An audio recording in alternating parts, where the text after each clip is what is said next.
Bon, salut les filles. Les garçons, personne me connaît. Ouais, bah c'est la première fois que je poste. Voilà, je viens vous raconter mes déboires, ma vie de merde. 41 ans. J'ai pas de boulot. J'ai pas de mec. J'ai pas d'argent. J'ai pas d'appart. Je vis chez ma sœur comme une clocharde. Et voilà. Et il y a un mois de ça, mon mec il m'a largué comme une grosse merde. Voilà. États-Unis. J'étais aux États-Unis. Je faisais des allers-retours.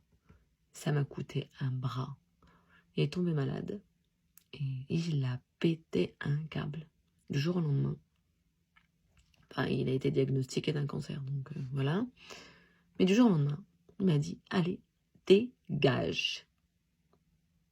Et c'est pas tout, ça sert rien du tout. Le pire arrive. Non, ton ex ne va pas prendre du karma pour t'avoir quitté. Alors cette vidéo, elle risque de pas trop plaire parce qu'il faut avoir du courage pour l'intégrer. Beaucoup de gens pensent et souhaitent que leur ex soit frappé par le karma parce qu'il ou elle les a quittés. Si c'est ton cas, sache que c'est seulement ton ego blessé qui te fait croire que tu es la victime de cette histoire et que cette personne doit payer pour l'injustice qu'elle te fait subir. Et en pensant de cette façon, tu te déresponsabilises. Parce que dans toutes nos relations, on a notre part de responsabilité.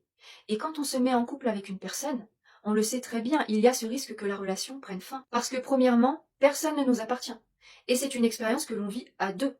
Donc ça doit aller dans les deux sens, pas que dans ton sens. Si tu ne comprends pas ça, c'est que tu n'aimes pas la personne pour qui elle est, mais plutôt pour ce qu'elle t'apporte. Donc, par intérêt. Quand une personne préfère te quitter, plutôt que de te tromper ou de te bloquer dans une relation qui ne serait pas honnête et épanouissante, tu le prends comme une trahison. Donc tu aurais préféré que cette personne ne se respecte pas et réprime ses propres émotions juste pour te satisfaire.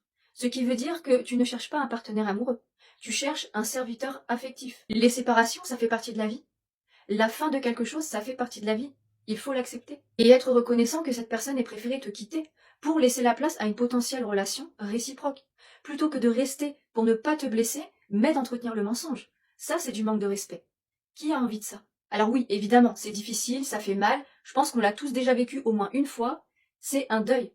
Donc tu as le droit d'être en colère. Tu as le droit d'être triste. Mais ton deuil ne doit pas excéder 1 an, voire 2 grands maximum. Si tu as encore la haine contre ton ex simplement parce qu'il ou elle t'a quitté et que ça fait plus de 2 ans, et que tu es resté bloqué sur cette personne, c'est que tu as quelque chose à travailler. Alors évidemment, là je ne parle pas des ex qui ont trompé, menti, trahi, manipulé, maltraité ou qui n'ont pas donné de fin à la relation. Mais non, ton ex ne va pas prendre du karma juste pour t'avoir quitté, pour t'avoir respecté. Et tu peux même te faire tatouer le mot karma sur le front, ça ne va rien changer. Remets-toi en question et accepte ta part de responsabilité. Non, on ne se sent pas en insécurité quand notre mec aime des photos de meufs sur Instagram, regarde des meufs en soirée, se met à suivre des filles sur les réseaux sociaux. Ce n'est pas de l'insécurité, c'est juste gênant. Genre, iou, ton mec est gênant, ne reste pas avec. Je vais avoir 41 ans le mois prochain. Il n'y a pas de filtre sur cette vidéo. Et je n'ai pas de maquillage. Sauf les yeux, quoi. Vous voulez mon secret? Mon secret, c'est que j'ai 2 enfants. Je dors presque pas. Et que bosser, j'ai pas le temps de faire du sport. Voilà. C'est tout. C'est à peu près tout. Voilà. Pour d'autres conseils beaux, je suis là.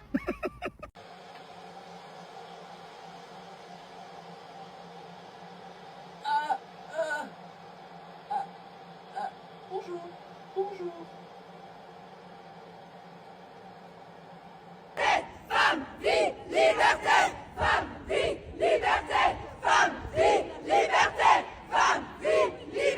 Je suis passée de ça à 500 € plus une dette de 12 000 €. Message d'une abonnée.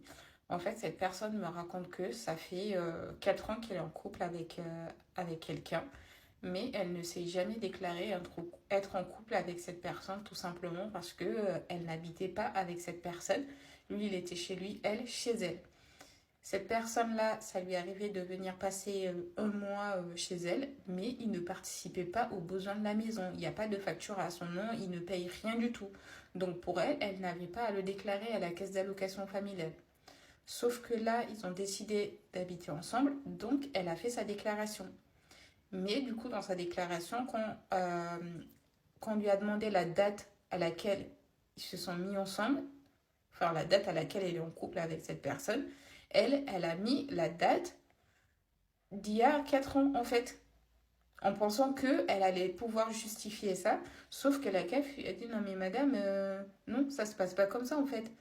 C'est dès le début, il y a 4 ans, qu'elle aurait dû le déclarer à la caisse d'allocation familiale, mais pas maintenant. Mais elle a fait dans le but où, ok, cette personne ne participait pas aux besoins de la maison, donc je le déclare maintenant, mais je mets la date à laquelle cette personne est arrivée dans ma vie. Sauf que il y a eu une enquête et la CAF lui réclame 12 000 € de dette. Et là, ces aides que vous avez vues là, elle n'a plus du tout droit, elle a que 500 €. Et le reste, c'est la CAF qui les déduit en fait. La CAF récupère tout. Et sa question aujourd'hui, c'est à partir de quand tu dois déclarer être en couple avec quelqu'un, parce qu'on dit, oui, si la personne ne participe pas, t'as pas à le déclarer. Et c'est pour ça qu'elle ne l'a pas déclaré. En fait, j'ai grave envie de vous faire une vidéo sur le dating et à quel point je trouve que les dates, c'est compliqué en 2025. Et pour notre génération, je trouve, genre quand t'approches de la trentaine, je trouve qu'il y a tellement de profils différents. En fait, j'ai l'impression que nous, les mecs et les meufs, on recherche pas du tout la même chose. Genre, et il y a énormément de... En gros, je trouve que les profils types aujourd'hui sur les applis, c'est soit genre les mecs qui viennent de se séparer d'une très longue relation, qui à l'approche de leur 30 ans, du coup, sont en mode grosse remise en question sur leur vie. Ouais, je viens de passer 5 ans avec une meuf, ça a rien donné, du coup là, YOLO, genre je m'investis pas plus, etc. Et il y a un peu aussi le profil des mecs où dès le premier date, par contre, genre ils savent que t'es la femme de leur vie. Mais en fait, ça c'est pour moi le genre de mec où, comme ils ont passé 30 ans, où ils vont passer la trentaine, ils sont en train de cocher des cases dans leur petit agenda, tu vois. Genre, avant 30 ans, acheter un appartement, ça c'est coché. Avoir une meuf, ça c'est pas encore coché, donc du coup la prochaine qu'ils rencontrent, elle est un peu jolie, elle est un peu marrante, allez go, c'est elle la femme de ma vie. Enfin, je sais pas si vous êtes d'accord avec moi. Et du coup, j'ai trop envie de vous faire une vidéo où je vous raconte mes derniers dates. Le truc qui est un peu gênant, c'est que je sais que la plupart d'entre eux vont voir mes TikTok. Du coup, il faudrait que je fasse en sorte qu'ils se reconnaissent pas. Mais avec les anecdotes que j'ai racontées, la plupart se reconnaîtra. Enfin, faut dire des anecdotes comme ça. Il y en a pas 12 000 à mon avis. Et en même temps, si vous êtes plusieurs comme moi, ça me rassurerait, je crois. Donc voilà. Je sais pas trop, faut que je réfléchisse à la prochaine vidéo. National à adopter. En cas de rupture amoureuse, l'ex pourra réclamer une compensation financière s'il a contribué à ton niveau de vie à partir du 1er janvier 2026. Écoute bien, car cette nouvelle règle pourrait transformer la fin d'une relation en véritable affaire juridique. Concrètement, si ton ex-partenaire prouve qu'il ou elle a financé une partie importante de ton quotidien, logement, voiture, vacances, dépenses régulières, pendant la relation, il pourra demander une compensation de contribution au niveau de vie devant un tribunal. Et ce, même sans mariage, ni pax, ni contrat écrit, selon BFM TV et les informations relayées par le ministère de la Justice. Cette mesure vise à reconnaître l'investissement financier dans une vie commune, même hors cadre légal. L'idée, portée par plusieurs députés et soutenue par le ministre de l'Intérieur Bruno Retailleau, est de protéger ceux qui se sont sacrifiés pour maintenir un équilibre de couple, souvent sans reconnaissance officielle. Les preuves à fournir pourront inclure des relevés bancaires, des factures, des attestations de proches ou des messages prouvant une contribution régulière. Et si la demande est jugée fondée, le juge pourra ordonner le versement d'une somme proportionnelle à la durée de la relation et à l'écart de niveau de vie. Tu trouves ça juste pour réparer certains déséquilibres ou complètement intrusif dans la vie privée? Dis-le moi en commentaire et abonne-toi pour suivre toutes les lois qui vont bientôt